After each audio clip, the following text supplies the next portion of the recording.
तो बच्चों हम लोग आ गए हैं क्वेश्चन नंबर 47 से क्वेश्चन नंबर 42 के बीच में, जहां पे सबसे पहला क्वेश्चन है मैट्रिसेस का 5 नंबर का क्वेश्चन है। क्वेश्चन है कि solve the following system of equation by matrix method.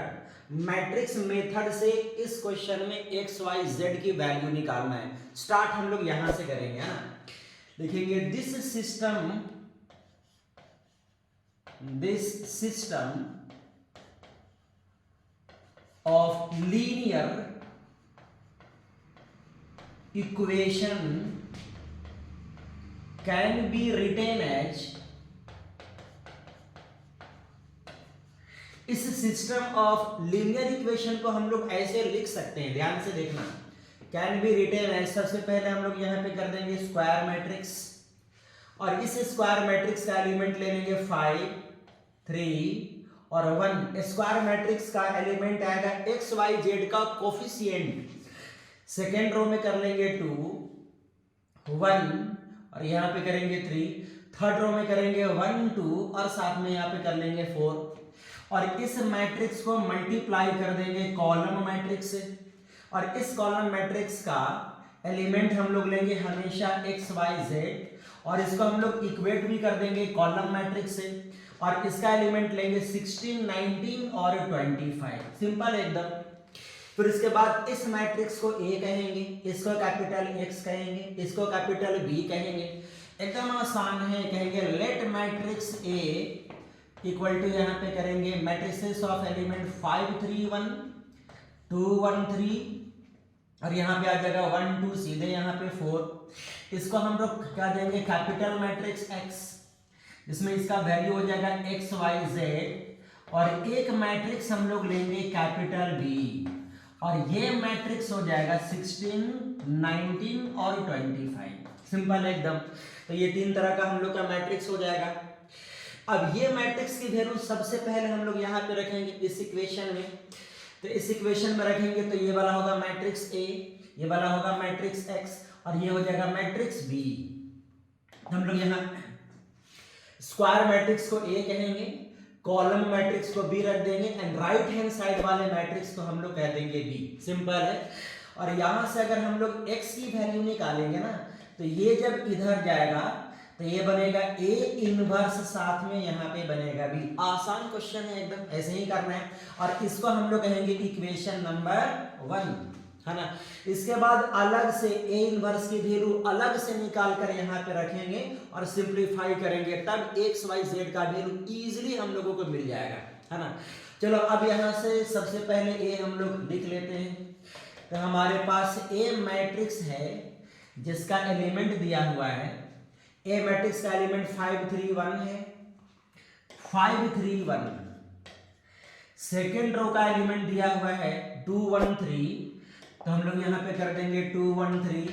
Third row का एलिमेंट यहाँ पे दिया हुआ है, थर्ड रो का एलिमेंट है 1, 2, 4, तो यहाँ पे हम लोग लिख देंगे 1, 2, 4, 1, 2, दिस इज 4। अब इस मैट्रिक्स के हर एलिमेंट का पहले कोफैक्टर निकालेंगे हम लोग, यानी सबसे पहले हम लोग इसका निकालेंगे C11, और C11 निकालना होगा तो पहला रो पहला कॉलम हम लोग हटा देंगे, और इन चारों में हम लोग क्रॉस मल्टीप्लाई करेंगे। तो ये वाला बन जाएगा 4, फिर इसको इससे माइनस करेंगे तो आएगा -6, 4 - 6 करेंगे तो हो जाएगा यहाँ पे -2।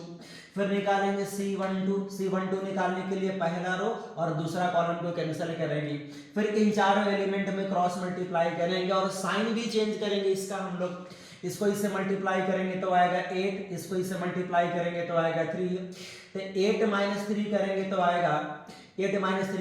आएगा 5, लेकिन लेंगे हम लोग यहाँ पे -5। इसी तरह से निकालेंगे हम लोग C13, और C13 का वैल्यू निकालने के लिए पहला रो तीसरा कॉलम को हम लोग यहाँ पे हटा देंगे, फिर इन चारों में हम लोग क्रॉस मल्टीप्लाई करेंगे तो ये बनेगा 4, और इसको मल्टीप्लाई करेंगे तो 1, 4 - 1 यहाँ पे 3 के बराबर होगा। एकदम से आसान है, ध्यान से बस देखते जाना। फिर इसके बाद हम लोग यहाँ पे निकालेंगे C21 की वैल्यू। इन सब सारे एलिमेंटों की कोफैक्टर की वैल्यू हम लोग निकालेंगे ना। तो C21 की वैल्यू निकालेंगे, और C21 की वैल्यू निकालेंगे तो दूसरा रो हटेगा, पहला कॉलम हटेगा, फिर इन चारों में हम लोग क्रॉस मल्टीप्लाई करेंगे तो ये बनेगा 12 और ये बनेगा -2। 12 - 2 करेंगे तो आएगा 10, लेकिन यहाँ पे लिखेंगे हम लोग -10। फिर इसके बाद निकालेंगे C21 की वैल्यू, और C21 की वैल्यू निकालने के लिए दूसरा रो हटा देंगे और साथ में C21 नहीं सॉरी यहाँ पे C22 की वैल्यू अब निकालेंगे ना, इसके लिए दूसरा रो हटा देंगे, दूसरा कॉलम हटा देंगे। फिर इन कॉर्नर वाले एलिमेंट को हम लोग क्रॉस मल्टीप्लाई करेंगे तो 20 - 1 करेंगे आएगा 19, और इसका साइन चेंज नहीं होगा। फिर हम लोग निकालेंगे C23 एलिमेंट की कोफैक्टर, तो यहाँ पे दूसरा रो हटेगा, तीसरा कॉलम हटेगा, फिर इन चारों में हम लोग क्रॉस मल्टीप्लाई करेंगे तो आ जाएगा 10 और माइनस हो जाएगा 3, तो 10 - 3 करेंगे तो आएगा 7, लेकिन इसका साइन हम लोग चेंज कर देंगे। फिर उसी तरह से निकालेंगे C31 की वैल्यू, और C31 की वैल्यू निकालने के लिए तीसरा रो और पहला कॉलम हटा देंगे, तो 9 - 1 करेंगे तो 8 आएगा, इसका साइन चेंज नहीं करेंगे। फिर C32 निकालेंगे, यानी तीसरा रो दूसरा कॉलम को हम लोग हटा देंगे, फिर इन चारों में क्रॉस मल्टीप्लाई करेंगे तो आएगा 15 - 2 करेंगे तो आ जाएगा 13, और इसका साइन हम लोग चेंज करेंगे। फिर यहाँ पे निकालेंगे C33 की वैल्यू, तीसरा रो हटा देंगे, तीसरा कॉलम हटा देंगे, फिर इन चारों में मल्टीप्लाई करेंगे तो 5 - 6 करेंगे तो इसका वैल्यू -1 के बराबर आएगा। तो इस तरह से पहले एक मैट्रिक्स के एलिमेंट का कोफैक्टर हम लोग निकाल देंगे, और कोफैक्टर निकालने के बाद हम लोग एक मैट्रिक्स कैपिटल C एज्यूम करेंगे जिसका एलिमेंट होगा C11, C12, C13, C21, C22, C23 और C31, C32 और यहाँ पे रहेगा C33। सिंपल है एकदम। फिर इसका वैल्यू हम लोग यहाँ पे रख देंगे, तो ये बनेगा मैट्रिक्स C11 की वैल्यू हम लोग यहाँ पे रखेंगे -2, फिर ये होगा -5, ये हो जाएगा 3, फिर ये हो जाएगा -10 और ये वाला मिलेगा 19 और ये मिलेगा -7, फिर यहाँ पे आएगा 8, यहाँ पे रहेगा -13 और ये वाला हो जाएगा -1। तो अभी हमारे पास खाली C आया है। अब जरा ध्यान से देखना, एलिमेंट की कोफैक्टर निकाल करके उसी का हम लोग एक मैट्रिक्स बना देंगे और इसी को ट्रांसपोज करेंगे, तो C के ट्रांसपोज को ही हम लोग कहते हैं एडजॉइंट ऑफ ए। तो यहाँ से हम लोग सीधे निकालेंगे adjoint of A. Adjoint of A हम लोग निकालेंगे। एडजॉइंट ऑफ ए को निकालने के लिए खाली C को ट्रांसपोज करना होता है बस। तो C को ट्रांसपोज करेंगे तो पहला रो को पहला कॉलम बना देंगे, बनेगा -2, -5, फिर ये वाला हो जाएगा 3, सेकेंड रो का एलिमेंट हो जाएगा -10, 19 और साथ में रहेगा -7, थर्ड रो का एलिमेंट हो जाएगा 8, -13 और साथ में ये भी रहेगा हम लोग का -1। तो ये हम लोगों का हो गया एडजॉइंट ऑफ ए। बड़ा आसान है और मेन काम यहाँ तक ही करना है। अगर यहाँ तक कैलकुलेशन अगर आपका सही हो गया तो लगभग 70 to 80% आप लोगों ने काम कर लिया है। मेन यहाँ तक ही काम करना है ना, एकदम से आसान है। चलो अब यहाँ के बाद हम लोग सीधे आएंगे। अब यहाँ के बाद हम लोग सीधे आएंगे इनवर्स निकालने में। इनवर्स निकालने का हम लोग सीधे फार्मूला जानते हैं कि as we know that, inverse निकालने के लिए फार्मूला जानते हैं हम लोग कि इनवर्स निकालने का फार्मूला होगा adjoint of A by determinant of A. लेकिन एक काम और यहाँ पे करना, जो हम लोगों ने काम को हल्का सा मिस कर दिया है, कि मैट्रिक्स का एलिमेंट के कोफैक्टर निकालने से पहले ना इसका डिटरमिनेंट वैल्यू निकाल लेना। अगर वही 0 के बराबर आ गया तो जिस मैट्रिक्स का डिटरमिनेंट वैल्यू 0 के बराबर आता है ना, तो ऐसे वाले मैट्रिक्स का इनवर्स एग्जिस्ट नहीं करता है। 0 के बराबर आएगा तो फिर ये काम करने से हम लोग बच जाएंगे पहले ही हम लोग, है ना। तो पहले यही काम करेंगे, लेकिन चलो फिलहाल अब हम लोग इसको निकाल लेते हैं साइड में अलग से। तो यहाँ पे डिटरमिनेंट 5, 3 और 1 कर देंगे, फिर यहाँ पे 2, 1, 3 कर देंगे और यहाँ पे 1, 2 साथ में यहाँ पे 4 कर देंगे। फर्स्ट रो के लॉन्ग एक्सपेंड करेंगे तो लेंगे सबसे पहले 5, फिर इसको कैंसिल करेंगे, इन चारों में क्रॉस मल्टीप्लाई करेंगे तो 4 - 6 आएगा, फिर माइनस यहाँ पे 3 लेंगे, पहला रो दूसरा कॉलम हटा देंगे, फिर इन चारों में क्रॉस मल्टीप्लाई करेंगे तो 8 - 3 आ जाएगा, फिर प्लस यहाँ पे 1 लेंगे, फिर पहला रो दूसरा कॉलम हटा करके इन चारों में मल्टीप्लाई करेंगे तो 4 - यहाँ पे 1 आ जाएगा, फिर ये वाला वैल्यू मिलेगा -2 मल्टीप्लाई करेंगे तो -10, ये वाला वैल्यू मिलेगा 5 मल्टीप्लाई करेंगे तो आएगा -15 और ये वाला वैल्यू हो जाएगा +3 और ये लोग तीनों को सिंपलीफाई करेंगे तो आएगा -22 है ना। इसको आप लोग सिंपलीफाई करके देख लेना। तो एडजॉइंट ऑफ ए निकल गया है, डिटरमिनेंट ऑफ ए निकल गया है। मैट्रिक्स का इनवर्स निकालने का फार्मूला होता है एज वी नो दैट किसी भी मैट्रिक्स का इनवर्स होता है adjoint of A by determinant of A, जहां पे एडजॉइंट ऑफ ए का वैल्यू हम लोगों ने पहले ही निकाल रखा है। एडजॉइंट ऑफ ए का वैल्यू है -2 -10 और साथ में 8, फिर ये वैल्यू है -5 19 और साथ में -13, यहाँ पे वैल्यू रहेगा -13, एकदम आसान है। फिर इसके बाद 3 है और -7 है, इसके बाद यहाँ पे -1 है, 3 -7 -1, तो ये हो गया joint of A by determinant of A का वैल्यू माइनस यहाँ पे 22 दे देंगे हम लोग।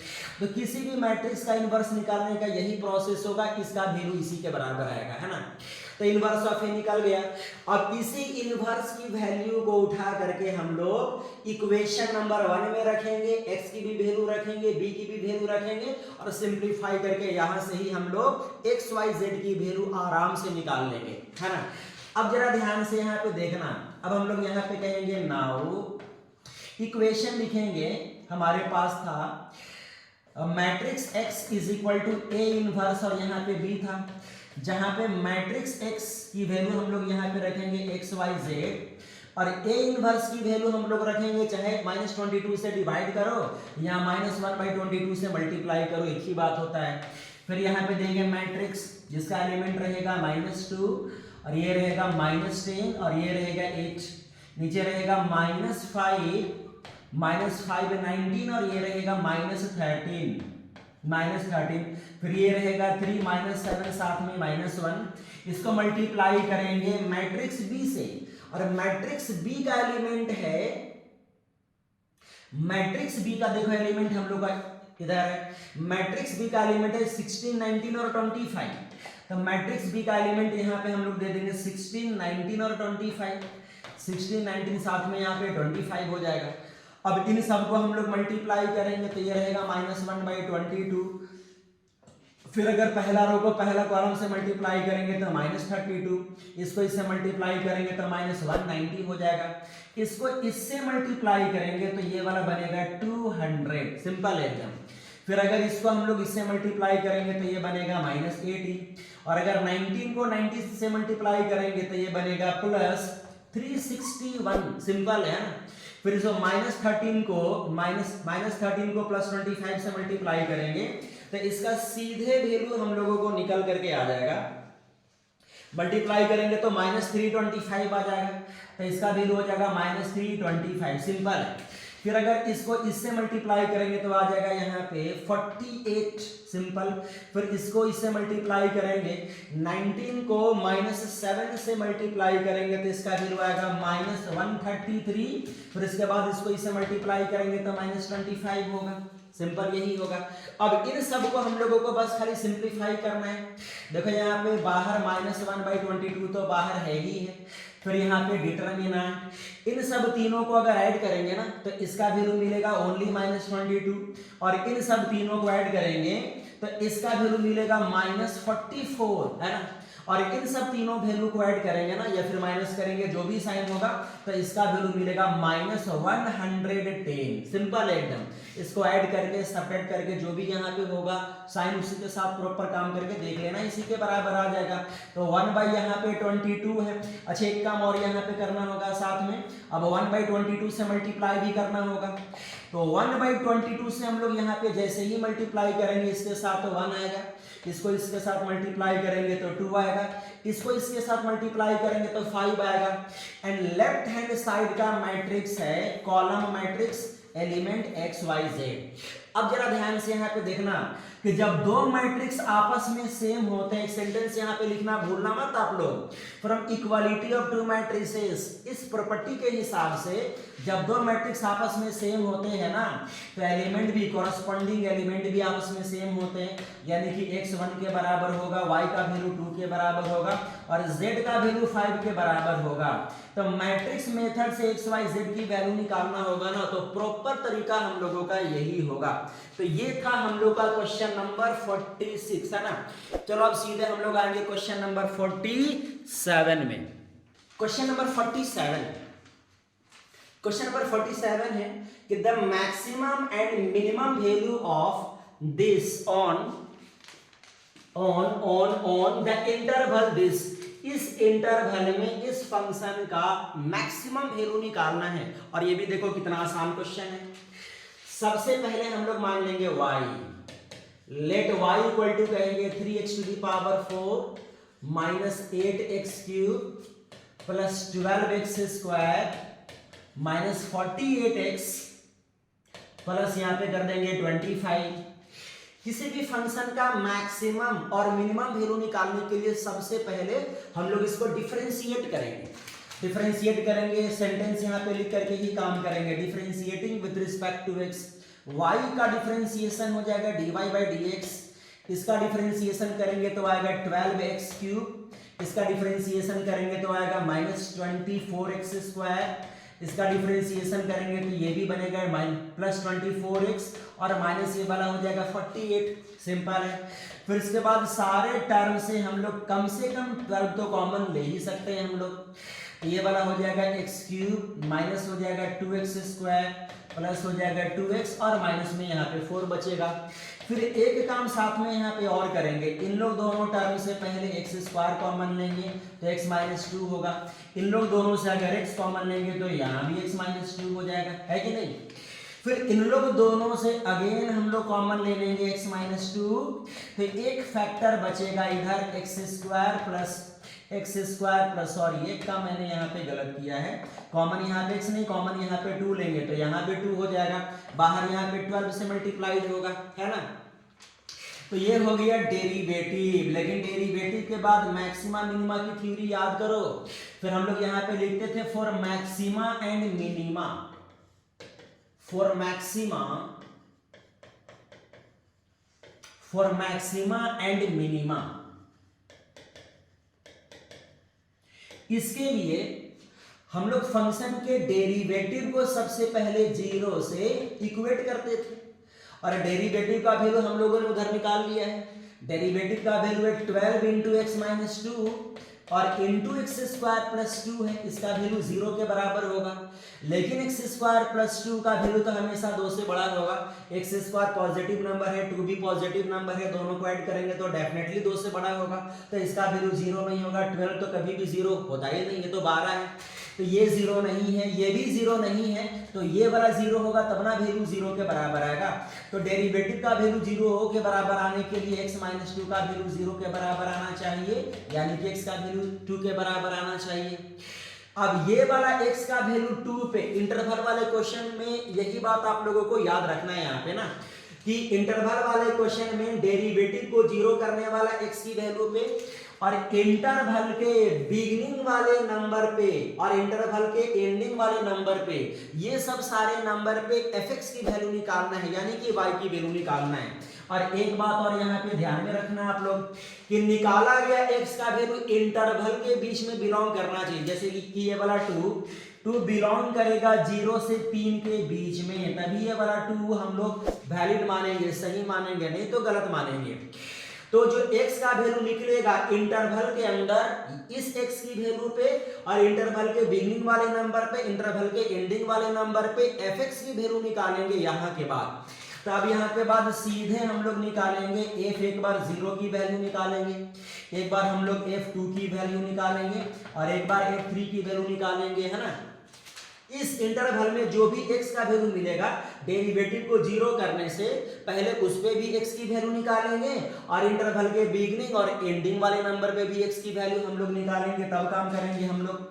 अगर f0 की वैल्यू हम लोग निकालेंगे तो x का वैल्यू हम लोगों को यहाँ पे 0 रखना होगा, और अगर x का वैल्यू 0 रखेंगे तो ये वाला भी 0 हो जाएगा, ये वाला भी 0, ये वाला भी 0, यहाँ से यहाँ तक सारे टर्म की वैल्यू 0 हो जाएगा। तो खाली कितना बचेगा, ओनली 25 यहाँ पे बचेगा। तो हम लोग यहाँ पे f0 का वैल्यू डायरेक्ट यहाँ पे 25 ही लिख देंगे। लेकिन चलो अब f2 की वैल्यू निकालते हैं। अब f2 की वैल्यू निकालने के लिए x को हम लोग रिप्लेस करेंगे 2 से, तो 3 इंटू 2 का पावर पहले 4 बनेगा, पहले बनेगा 3 इंटू 2 का पावर 4, फिर इसके बाद है माइनस माइनस माइनस माइनस के बाद 8 इंटू एक्स को यहाँ पे 2 करेंगे तो x into 2 to the power यहाँ भी क्यूब हो जाएगा, 8 इंटू 2 टू दी पावर यहाँ पे आ जाएगा क्यूब। फिर इसके बाद देखते हैं क्या है थोड़ा और आगे, फिर इसके बाद प्लस 12x स्क्वायर है, प्लस यहाँ पे करेंगे 12x स्क्वायर यानी कि 2 का स्क्वायर, फिर इसके बाद माइनस 48x है, x का मतलब 2, और प्लस इसके बाद कुछ और है, चलो देख लेते हैं। 48 इंटू 2 कर लिए, प्लस साथ में 25 है, फिर यहाँ पे 25 के बराबर है। तो कुछ काम नहीं किए हैं, बस f2 की वैल्यू निकालने के लिए fx वाले में हम लोगों ने x को खाली 2 से रिप्लेस किया है। अब खाली यहाँ पे हम लोग कैलकुलेट कर देंगे बस। फिर अब जरा यहाँ पे कैलकुलेट करेंगे तो ये वाला वैल्यू चलो इसको बाद में लिख देंगे हम लोग। कैलकुलेट करेंगे तो ये वाला वैल्यू हो जाएगा हम लोगों का 8, और 8 को 3 से मल्टीप्लाई करेंगे, 8 को 3 से मल्टीप्लाई करेंगे तो 16 होगा ना, 16 को 3 से मल्टीप्लाई करेंगे 48 आएगा, फिर 8 को 8 से मल्टीप्लाई करेंगे 64 आएगा, फिर 4 को 12 से मल्टीप्लाई करेंगे ये भी 48 आ जाएगा, फिर माइनस ये वाला भी इसको इससे मल्टीप्लाई करेंगे तो ये 96 बनेगा, प्लस में ये वाला 25 हो जाएगा। अब जरा इसकी वैल्यू और देख लेते हैं क्या आएगा, 48 प्लस 48 करेंगे तो 96, और 96 प्लस में 96 माइनस में कैंसिल आउट हो जाएगा, और माइनस 64 प्लस 25 करके देख लेना, इसका वैल्यू माइनस 39 के बराबर आ जाता है। अब इसी तरह से हम लोग निकालेंगे f3 की वैल्यू। अब f3 की वैल्यू निकालने के लिए x को रिप्लेस करेंगे 3 से, जहां जहां पे 2 है ना वहां पे खाली हम लोग 3 कर देंगे तो f3 की वैल्यू निकल जाएगा। अब f3 की वैल्यू निकालने के लिए 3 इंटू 3 टू दी पावर 4 कर लेंगे, 8 यहाँ भी 2 की जगह पर हम लोग 3 कर लेंगे, प्लस 12 यहाँ भी 2 की जगह पर हम लोग 3 कर लेंगे, माइनस 48 और यहाँ भी 2 की जगह पर यहाँ भी 3 कर लेंगे, प्लस में यहाँ पे 25 हो जाएगा। ध्यान से देखना है यहाँ पे ये 81 होगा, 81 को 3 से मल्टीप्लाई करेंगे हम लोग, 81 को 3 से मल्टीप्लाई करेंगे, 81 को 3 से मल्टीप्लाई करेंगे तो यहाँ पे 243 हो जाएगा, फिर यहाँ पे माइनस, फिर ये वाला आ जाएगा 27 को 8 से मल्टीप्लाई करेंगे तो 216 हो जाएगा, फिर ये आ जाएगा 9 को 12 से मल्टीप्लाई करेंगे तो ये बनेगा 108, फिर माइनस 48 को 3 से मल्टीप्लाई करेंगे तो ये बनेगा माइनस 144, प्लस में यहाँ पे रहेगा 25, फिर यहाँ पे आप लोग जोड़ घटा करके देख लेना, इसको जोड़ोगे माइनस करोगे, जहाँ पे प्लस होगा प्लस करना, जहाँ पे माइनस होगा माइनस करके देख लेना, इसका वैल्यू 16 आएगा, है ना। तो अब ध्यान से देखना आप लोग, तो f0 का वैल्यू 25 हो गया, f2 का वैल्यू माइनस 39 हो गया, और f3 का वैल्यू आ गया ओनली 16। बस यही काम करना है इंटरवल वाले क्वेश्चन में, यहाँ तक काम हो गया, 99% आपका काम हो गया। अब यहाँ के बाद सीधे खाली कंपेयर करना है कि इन सब तीनों वैल्यू में जो सबसे बड़ा वैल्यू होगा ना वो मैक्सिमम वैल्यू कहलाएगा, और जो सबसे छोटा वैल्यू होगा ना वो मिनिमम वैल्यू कहलाएगा। सिंपल है एकदम। तो सबसे बड़ा वैल्यू कौन सा निकला है इन तीनों में, सबसे बड़ा वैल्यू 25 है और सबसे छोटा वैल्यू माइनस 39 है। तो इस वाले फंक्शन का इस इंटरवल में सबसे बड़ा वैल्यू मैक्सिमम वैल्यू 25 होगा और मिनिमम वैल्यू माइनस 39 होगा, है ना। तो हम लोग यहाँ पे कह देंगे so maximum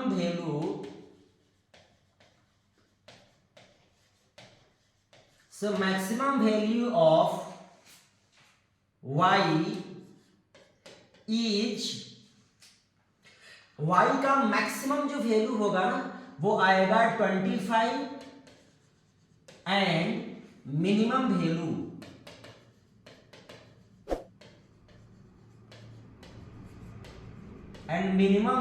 is, minimum value हो जाएगा माइनस 39, है ना।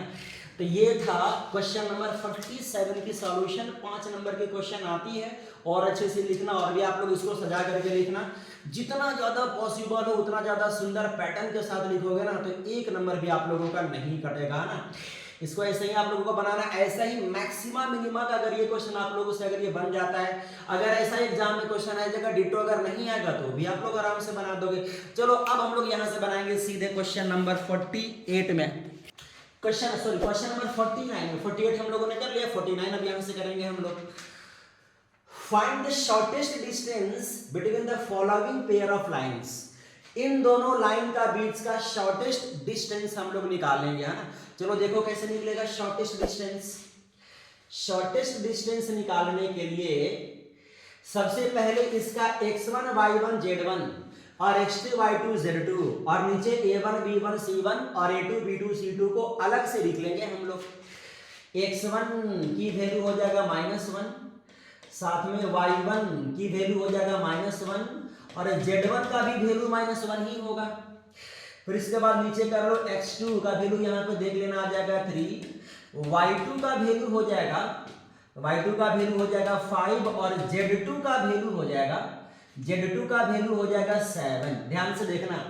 उसी तरह से यहाँ पे हम लोग लेंगे a1 का वैल्यू हो जाएगा 7, b1 का वैल्यू हो जाएगा -6, c1 का वैल्यू हो जाएगा 1 और a2 का वैल्यू हो जाएगा 1, b2 का वैल्यू हो जाएगा -2 और c2 का वैल्यू हो जाएगा 1। ध्यान से देखना। अगर लाइन का इक्वेशन कार्टेशियन फॉर्म में है तो कार्टेशियन फॉर्म से ही बनाएंगे, लेकिन अगर लाइन का इक्वेशन वेक्टर फॉर्म में रहेगा ना तो हम लोग वेक्टर फॉर्म से बनाएंगे, लेकिन अभी हम लोग इसको कार्टेशियन फॉर्म से ही बनाएंगे। इसको एकदम ध्यान से देखना। इसके लिए सबसे पहले हम लोग निकालेंगे डिटरमिनेंट ऑफ x2 - x1 और y2 - y1 और साथ में z2 - z1 और यहाँ पे a1 b1 c1 और यहाँ पे a2 b2 c2 की वैल्यू निकालेंगे। कार्टेशियन फॉर्म में अगर हेल्प दिया हुआ रहेगा तब सबसे पहले इसकी वैल्यू निकालेंगे शॉर्टेस्ट डिस्टेंस की वैल्यू निकालने के लिए, है ना। अब ध्यान से यहाँ पे देखना। अब जब हम लोग इसको सिंप्लीफाई करेंगे, सबकी वैल्यू यहाँ पे रखेंगे हम लोग, तो सबसे पहले करेंगे x2 - x1। अब x2 - x1 करेंगे तो 4 आएगा, फिर y2 - y1 करके देख लेना 6 आएगा, z2 - z1 करेंगे तो 8 आएगा, फिर यहाँ पे a1 की वैल्यू रखेंगे तो 7 आएगा, b1 की वैल्यू रखेंगे यहाँ से, b1 की वैल्यू हम लोग यहाँ से रखेंगे तो -6 आएगा, -6 और c1 की वैल्यू रखेंगे तो 1 आएगा, फिर a2 की वैल्यू 1, b2 की वैल्यू -2 और c2 की वैल्यू यहाँ भी 1 के बराबर हो जाएगा।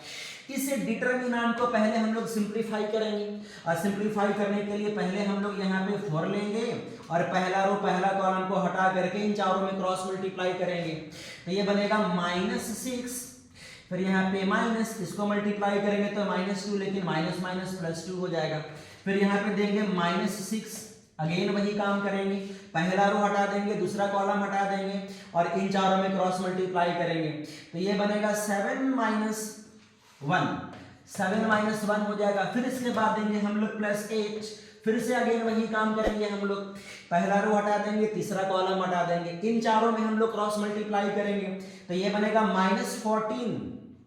पहले यहाँ पे लिख दो -14, फिर माइनस, इसको मल्टीप्लाई करेंगे तो -6, ये वाला हो जाएगा +6। अब चलो इसको हम लोग सिंप्लीफाई कर लेते हैं एक लाइन, फिर इसको सिंप्लीफाई करेंगे तो ये आएगा -4, मल्टीप्लाई करेंगे तो आ जाएगा -16, इसका वैल्यू आ जाएगा 6, मल्टीप्लाई करेंगे तो -36, इसका वैल्यू हो जाएगा 8, -8 मल्टीप्लाई करेंगे तो -64 आ जाएगा, और इन सब को ऐड करेंगे हम लोग, इन सब को हम लोग यहाँ पे ऐड करेंगे तो जरा देखते हैं क्या वैल्यू आएगा। इन सब को ऐड करेंगे तो आ जाएगा 116, 116 आएगा, नेगेटिव में आएगा 116, है ना। तीनों नंबर माइनस में है ना, तो सबका सम करेंगे तो नेगेटिव में ही आएगा, है ना। तो ये हो गया इसकी वैल्यू। अब इसके बाद एक और अच्छी वैल्यू निकाली जाती है अलग से, एकदम ध्यान से यहाँ पे देखना। अब यहाँ पे सीधे हम लोग वैल्यू निकालेंगे, सीधे इसकी वैल्यू निकालेंगे, √under a1 b2 - a2 b1 की whole square plus b1c2 minus b2c1 का whole square plus c1a2 minus c2a1 का होल स्क्वायर का वैल्यू निकालेंगे। दो वैल्यू निकालना होता है, एक वैल्यू निकालेंगे ये वाला और एक वैल्यू निकालेंगे ये वाला। अगर कार्टेशियन फॉर्म में हेल्प दिया गया है तो वेक्टर फॉर्म में अगर हेल्प दिया हुआ रहेगा तो कुछ और भी ये मेथड वहां पे आएगा। इस वीडियोस को बनाने के बाद, खत्म करने के बाद, फिर जितने भी कॉन्सेप्ट आते हैं, अच्छे वाले कॉन्सेप्ट आते हैं जो आपके एग्जाम में पूछने के लायक क्वेश्चन होते हैं ना, वैसे सारे क्वेश्चन का वीडियोस बना करके इंपॉर्टेंट क्वेश्चन का नोट्स हम लोग यहाँ पे लाएंगे, जिसमें वेक्टर के फॉर्म में अगर दिया हुआ रहेगा तो वैसा भी करके आप लोगों को बता देंगे। 1 महीना बहुत टाइम होता है, लेकिन पहले इसको पहले समझ लो, इसके बाद हाँ जो भी क्वेश्चन आप लोगों को नहीं समझ में आएगा ना, आप लोग रिप्लाई जरूर करना, उसका वीडियो अलग से एक आध क्वेश्चन का वीडियो बना करके हम डाल देंगे उसमें, है ना। चलो अब यहाँ पे हम लोग इसकी वैल्यू निकाल लेते हैं, जरा पहले देख लो। तो root under a1 b2 minus a2 b1 पहले यहाँ से निकाल लेते हैं। देखो a1 b2 minus a2 b1 करेंगे तो a1 b2 करेंगे तो आ जाएगा -14, फिर यहाँ पे a2 b1 करेंगे तो आ जाएगा -6, तो -14 और -6 बीच में रहेगा माइनस।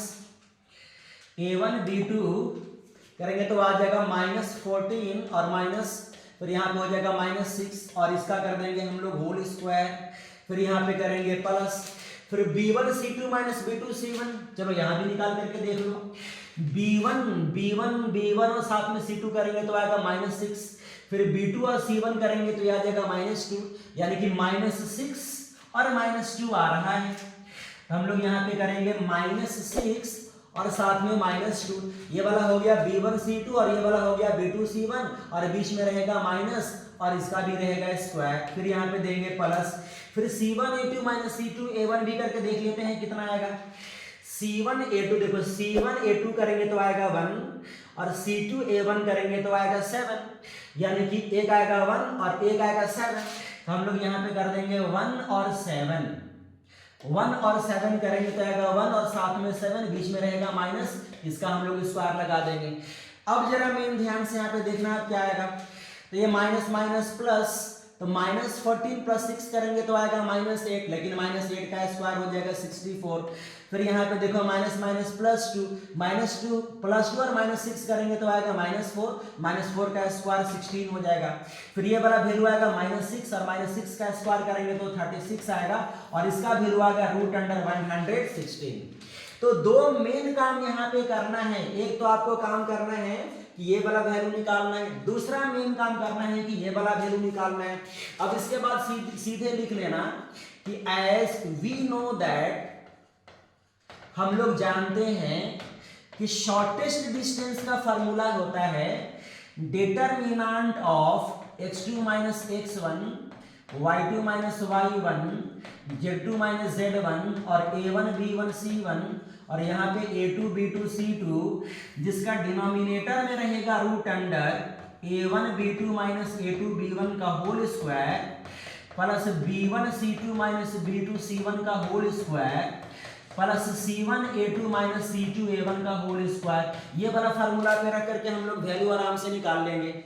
अब जरा ध्यान से एकदम देखना, फिर इसकी वैल्यू हम लोगों ने पहले ही निकाल रखा है, -116 हम लोगों ने वैल्यू पहले निकाल रखा है और इसका वैल्यू भी निकाल रखे रूट अंडर 116, और शॉर्टेस्ट डिस्टेंस है तो नेगेटिव में नहीं आना चाहिए, इसीलिए अलग से हम लोग मॉड भी लगा देंगे फॉर्मूला में ही हम लोग। फिर इसको सिंप्लीफाई करेंगे तो आ जाएगा प्लस 116 और ये वाला वैल्यू मिलेगा रूट अंडर 116।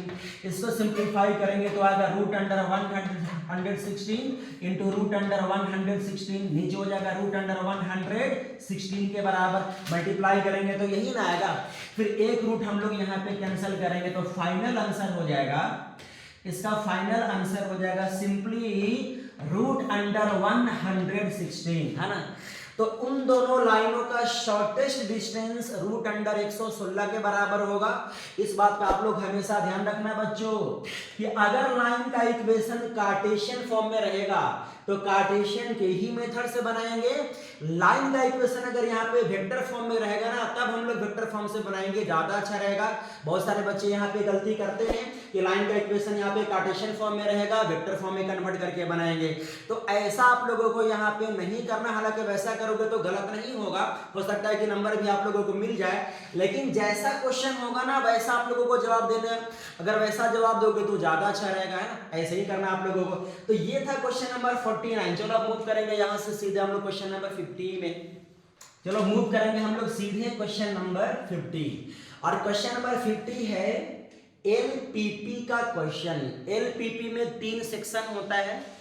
एक ग्राफ, मतलब एक होता है ग्राफ का सेक्शन, एक ग्राफ में ग्राफ जो बनाने के लिए कंटेंट जो लिखी जाती है वो होता है सेक्शन, और तीसरा होता है सॉल्यूशन का सेक्शन। एकदम सब इक्वली एकदम अच्छे से लिखोगे तब यहाँ पे 5 नंबर मिलने की चांस आपका रहेगा, है ना। तो ऐसे बनाएंगे हम लोग इसको। सबसे पहले जितने भी यहाँ पे कंटेंट दिया हुआ रहेगा ये सबको पहले एक्सप्लेन करेंगे, इसके बाद इसका ग्राफ बनाएंगे, तब उसके बाद हम लोग इसका सॉल्यूशन करेंगे। चलो देखते हैं कैसे बनाएंगे। क्वेश्चन ये है कि ग्राफिकली सॉल्व करना है और इसका मिनिमम वैल्यू निकालना है। ये हम लोगों का सब्जेक्ट है x + 2y ≤ 40 और 3x + y ≥ 30, 4x + 3y ≥ 60 और xy का वैल्यू 0 या 0 से बड़ा होना हर क्वेश्चन में रहता है ना। एलपीपी का हर क्वेश्चन में लगभग रहेगा। सबसे पहले हम लोग यहां पे लिखेंगे फॉर द inequality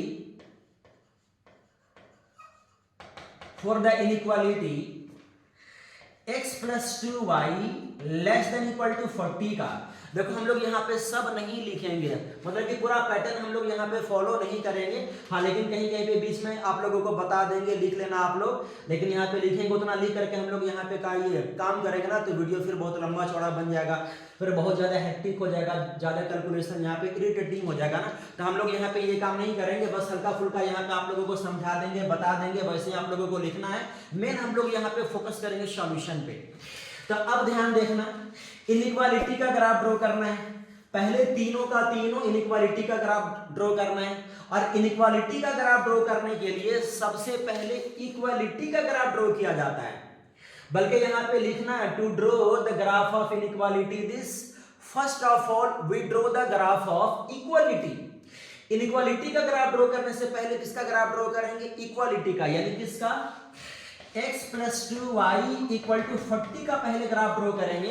इसके बाद इसके बारे में हम लोग सोचेंगे, और इसके वाले ग्राफ को ड्रॉ करने के लिए हम लोगों ने 10th क्लास में अच्छे से सीखा है, याद आया? ये वाला xy और ये वाला बॉक्स हम लोगों ने काम किया है बहुत। वहां पे x का वैल्यू अगर 0 लेंगे तो y का वैल्यू 20 आएगा, और y का वैल्यू अगर 0 लेंगे तो x का वैल्यू 40 हो जाएगा। फिर यहाँ पे देखना एक चीज और, यहाँ पे ही मेंशन कर लेना, एक काम कर लेना यहाँ पे कि 0 0 को इसमें पुट यहाँ पे कर लेना। यहाँ पे बोलना कि we put 0 0 in inequality this. इस इनइक्वालिटी में 0 0 पुट करके देख लेना। तो 0 0 इनइक्वालिटी में यहाँ पे पुट करेंगे तो ये भी 0 बनेगा, ये भी 0 बनेगा, और > यहाँ पे 40 बन जाएगा। लैंग्वेज के साथ लिख करके ये काम करना, खाली ऐसे ही यहाँ पे लिखना मत आप लोग। तो अगर 0 0 हम लोग यहाँ पे पुट करेंगे तो 0 > 40 हो जाएगा। अब यहाँ पे देखना कि पुट करने के बाद स्टेटमेंट यहाँ पे ट्रू है कि फॉल्स है। स्टेटमेंट यहाँ पे अगर ट्रू होगा तो इसका जो ग्राफ जाएगा इनइक्वालिटी का टुवर्ड्स द ओरिजिन होगा, और अगर यहाँ पे फॉल्स हो जाएगा तो इसका जो ग्राफ होगा ना वो अवे फ्रॉम ओरिजिन हो जाया करता है। तो अभी तो यहाँ पे 0 > 40 ट्रू है, 0 40 से छोटा होता है ना, तो ये ट्रू हो गया। तो इसका जो ग्राफ बनेगा टुवर्ड्स द ओरिजिन बनेगा, ओरिजिन की तरफ बनेगा। यहाँ पे अगर फॉल्स होगा ना तो ओरिजिन से दूर बनेगा उसका ग्राफ। तो इसका ग्राफ हम लोग बनाएंगे इस पैटर्न पर, और इनइक्वालिटी के ग्राफ को ड्रॉ करने के लिए हम लोग इसी लाइन के डायरेक्शन को हम लोग ओरिजिन की तरफ खाली कर देंगे बस। अब उसी तरह से हम लोग ग्राफ बनाएंगे। फिर यहाँ पे बोलेंगे for the inequality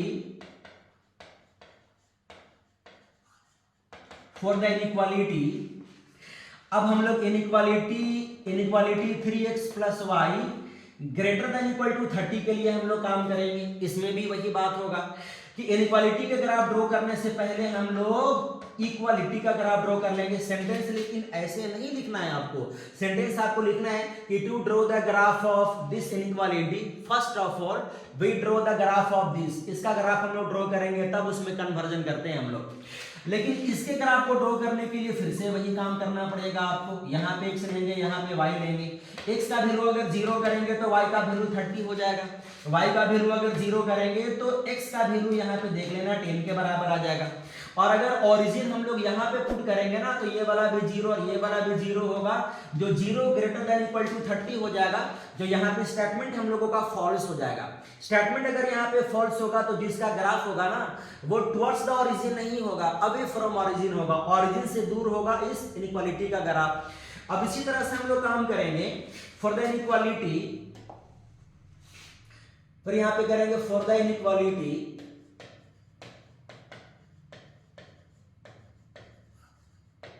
for the inequality. अब इसके लिए काम करेंगे for the inequality for x plus 3y greater than equal to 60, for x plus 3y greater than equal to 60। इसमें भी इसके ग्राफ को ड्रॉ करने के लिए सबसे पहले हम लोग इक्वालिटी का ग्राफ ड्रॉ करेंगे, और इक्वालिटी के ग्राफ को ड्रॉ करने के लिए हम लोग यहाँ पे एक बॉक्स बनाएंगे, यहाँ पे x होगा, यहाँ पे y होगा। x का वैल्यू अगर हम लोग 0 लेंगे तो y का वैल्यू यहाँ पे मिलेगा 20, और अगर y का वैल्यू 0 कर लेंगे ना तो x का वैल्यू मिलेगा यहाँ पे 15, है ना। यहाँ पे अगर x y का वैल्यू 0 0 पुट करेंगे तो आएगा 0 ग्रेटर देन इक्वल टू 60, जो ये भी फॉल्स हो जाएगा। और ये अगर फॉल्स होगा तो इसका भी ग्राफ अवे फ्रॉम ओरिजिन ही होगा। तो पहले आप लोगों को ये काम कर लेना है, जो भी यहाँ पे स्ट्रेट लाइन यहाँ पे दिया हुआ रहेगा पहले उसके बारे में लिख लेना है, कैसा ग्राफ बनेगा, x को कहाँ पे कट करेगा, y को कहाँ पे कट करेगा, ये सब अंदाजा पहले से आपको लगा लेना है। फिर लगाने के बाद सारे लाइंस को लिखने के बाद एक्सप्लेन करने के बाद तब ग्राफ में आप लोगों को इंटर करना है ना। तो चलो अब यहां से सीधे हम लोग इंटर करेंगे ग्राफ में। ग्राफ में इंटर करेंगे, सीधे हम लोग बनाएंगे y एक्सिस और x एक्सिस। एकदम ध्यान से देखना, x डैश y और ये बनेगा y डैश। इंटरवल लेंगे 10 का, 10 20 30 40 50 60। फिर ये भी होगा 10 20 30 40 50। फिर ये -10 -20 -30, फिर -10 -20 -30 -40। एकदम ध्यान से देखना, सबसे पहले हम लोग ग्राफ बनाएंगे इसका। x का वैल्यू 0 पे, y का वैल्यू 20। तो देखो x का वैल्यू 0 पे, y का वैल्यू 20 यहां पे रहेगा, ये रहेगा। फिर इसके बाद और है, इसके बाद है x का वैल्यू 40 पे, y का वैल्यू 0। तो x का वैल्यू 40 पे, y का वैल्यू 0 देखो यहां पे होगा। फिर इन लोग दोनों लाइनों को हम लोग मिला देंगे। चलो इन लोग दोनों लाइनों को मिला दिए हम लोग, ये हो गया लाइन। इन लोग दोनों लाइनों को मिला दिए, और ये लाइन कौन सा लाइन होगा, तो ये लाइन कहलाएगा x plus 2y equal to 40 का।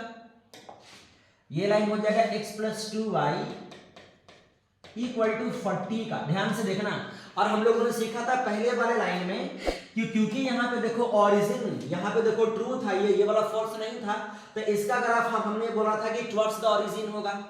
तो इसका ग्राफ हम लोग ड्रॉ कर लेंगे टुवर्ड्स द ओरिजिन, यानी कि ओरिजिन की तरफ इसका हम लोग डायरेक्शन शो कर देंगे, ऐसा बना देंगे हम लोग इसका ग्राफ।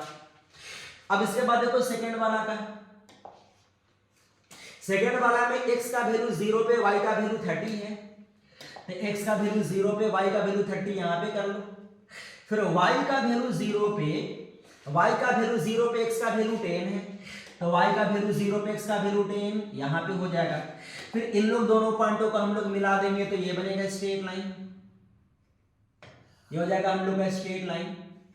और ये वाला स्ट्रेट लाइन कहलाएगा, ये वाला स्ट्रेट लाइन होगा 3x plus y equal to 30 का। तो ये हो जाएगा 3x plus y equal to, हम लोग इसका कर देंगे 30 का। ये लाइन है, एक लाइन और बचा हुआ है, एक लाइन और है कि x का वैल्यू अगर 0 लेंगे तो y का वैल्यू 20, तो x का वैल्यू 0 पे y का वैल्यू 20 तो यहीं पे रहेगा।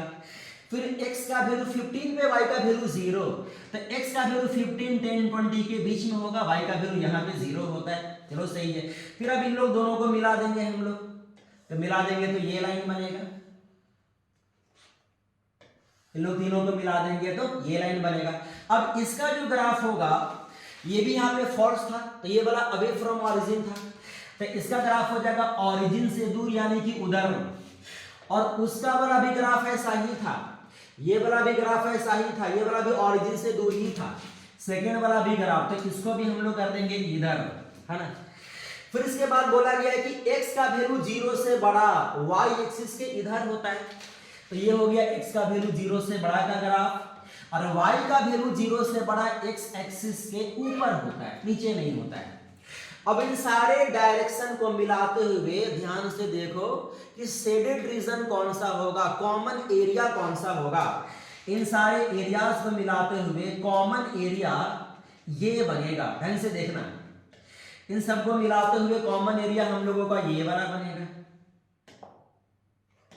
ये हो जाएगा कॉमन एरिया। एकदम एक बार में सबको समझ में आ जाएगा, बस खाली फोकस आप लोगों को हटाना नहीं है। ये हम लोगों का एरिया बनेगा, इसको बोलते हैं फिजिबल रीजन।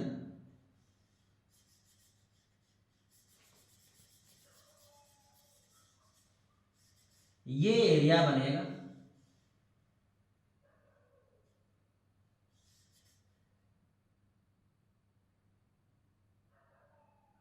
यस, ये एरिया हम लोग का बनेगा, है ना। अब इस एरिया में ग्राफ बनाने के बाद ये देखना होता है कि कितने कॉर्नर पॉइंट्स हैं। एक यहां पे है कॉर्नर पॉइंट, एक यहां पे है कॉर्नर पॉइंट, एक यहां पे है कॉर्नर पॉइंट, एक यहां पे है कॉर्नर पॉइंट, और एक यहां पे है कॉर्नर पॉइंट। चार कॉर्नर पॉइंट हैं, जिसमें से ये कॉर्नर पॉइंट 15,0 है, ये कॉर्नर पॉइंट 40 है, ये कॉर्नर पॉइंट और ये कॉर्नर पॉइंट पता नहीं है, इसको निकालना पड़ेगा।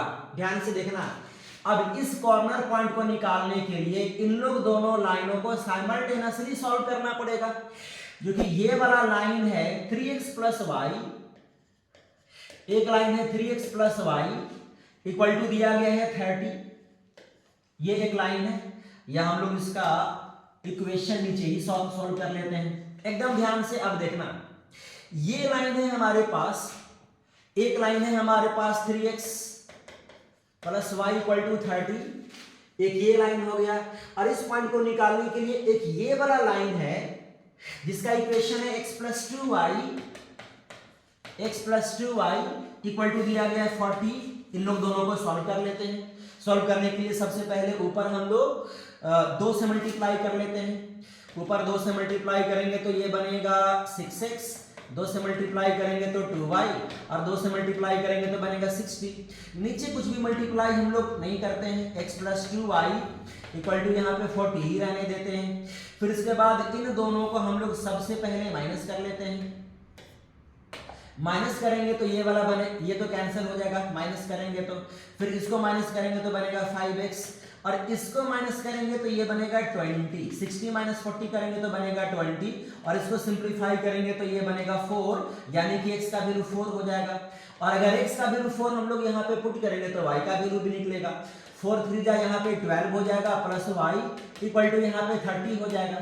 तो y का वैल्यू 30 माइनस 12 आएगा, यानी कि y का वैल्यू यहाँ पे 18 आएगा। तो इसका मतलब इस कॉर्नर पॉइंट का, अब जरा ध्यान से देखना है, इस वाले कॉर्नर पॉइंट का x कोऑर्डिनेट यहाँ पे 4 रहेगा और y कोऑर्डिनेट 18 हो जाएगा। ढंग से देखना है। अब उसी तरह से ये वाला भी निकालेंगे कॉर्नर पॉइंट, और ये कॉर्नर पॉइंट ये लाइन और ये लाइन से मिलकर के बन रहा है, जिसमें से ये वाला लाइन है, ये वाला लाइन हम लोगों का ये है 4x plus 3y equal to 60। ये लाइन है हम लोगों का 4x plus 3y equal to 60 का ये लाइन है। तो ये लाइन और ये लाइन को सॉल्व करेंगे ना, तो यहां पास वाला पॉइंट हम लोगों को मिलेगा। चलो यहां भी सॉल्व कर लेते हैं। तो एक लाइन हम लोग सॉल्व करेंगे, 4x plus 3y equal to 60, और एक हम लोग सॉल्व करेंगे line 3x plus y equal to 30, 3x plus y equal to यहाँ पे 30 लेकर के सॉल्व करेंगे। अब जरा ध्यान से यहाँ पे देखना कितना आसानी से अब ये वाला भी सॉल्व होगा।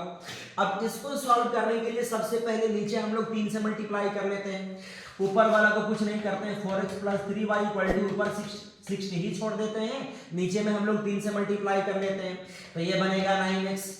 3 से मल्टीप्लाई करेंगे हम लोग यहाँ पे, इसमें अगर हम लोग 3 से मल्टीप्लाई करेंगे तो ये सीधे बनेगा 3y, और अगर इसमें 3 से मल्टीप्लाई करेंगे तो ये बनेगा सीधे 90। अब जरा ध्यान से यहाँ पे देखना, फिर इन लोग दोनों को हम लोग यहाँ पे माइनस करेंगे, और माइनस जैसे ही हम लोग यहाँ पर करेंगे ये दोनों यहाँ पे कैंसिल हो जाएगा, और 9x माइनस 4x करेंगे तो ये बनेगा माइनस 5x।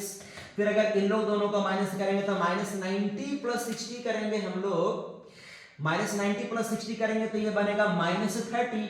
फिर इसके बाद माइनस माइनस कैंसल, x का वैल्यू यहाँ से निकलेगा 6, और x का वैल्यू 6 होगा तो यहाँ से ही y का वैल्यू निकलेगा। चलो x का वैल्यू 6 अगर यहाँ पे रखेंगे तो 6 4 जा, या x का वैल्यू 6 अगर यहाँ पे रखेंगे तो 6 3 जा 18 प्लस y इक्वल टू यहाँ पे आ जाएगा 30, और साथ में y इक्वल टू 30 माइनस यहाँ पे कर देंगे 18, तो 30 में से 18 अगर जाएगा तो यहाँ पे बचेगा 12, तो y कोऑर्डिनेट हो जाएगा 12 और x कोऑर्डिनेट हो जाएगा, x कोऑर्डिनेट यहाँ पे सॉरी x कोऑर्डिनेट 6 होगा, 60 नहीं होगा, x कोऑर्डिनेट 6 होगा।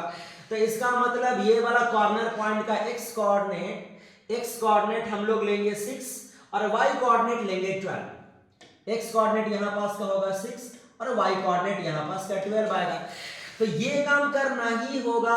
कॉमन एरिया निकालने के बाद जितने भी यहाँ पे पॉइंट्स नहीं पता रहेगा उन सारे पॉइंट की वैल्यू आपको अलग से निकालना पड़ेगा, और अब निकालने के बाद फाइनली एक काम और लास्ट में कर लेना है, ये वाली काम जरा ध्यान से देखना। अब इसके बाद आपको एक डेटा बनाना है, और डेटा में जितने कॉर्नर पॉइंट होंगे उससे एक ज्यादा रो बनाना है, और कॉलम हमेशा 2 ही बनाना है, जिसमें से ये वाला छोटा भी चलेगा, उधर वाला का स्पेस हल्का सा ज्यादा रखना है, क्योंकि कैलकुलेशन कभी कभी करना आपको पड़ सकता है। हमारे पास कॉर्नर पॉइंट जरा देखो तो कितने हैं, 1 2 3 4 कॉर्नर पॉइंट है, तो कॉलम हम लोग यहाँ पे 5 बनाएंगे, 1 2 3 है ना, और 4 कॉलम हम लोगों का यहाँ पे 5 हो गया। एक में लिखेंगे हम लोग कॉर्नर पॉइंट, और एक में यहाँ पे हम लोग लिखेंगे वैल्यू ऑफ जेड का वैल्यू, और साथ में यहाँ पे हम लोग इंडिकेट कर लेंगे अलग से, यहाँ पे हम लोग कह देंगे there are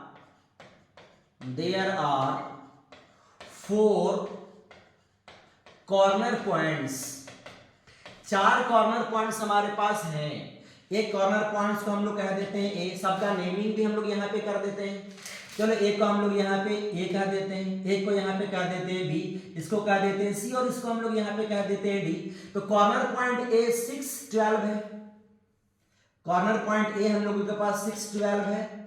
corner point B हम लोगों के पास बी यहाँ पे है जो 15 0 है, कॉर्नर पॉइंट बी को हम लोग कहेंगे ये बड़ा 15 0 है। कॉर्नर पॉइंट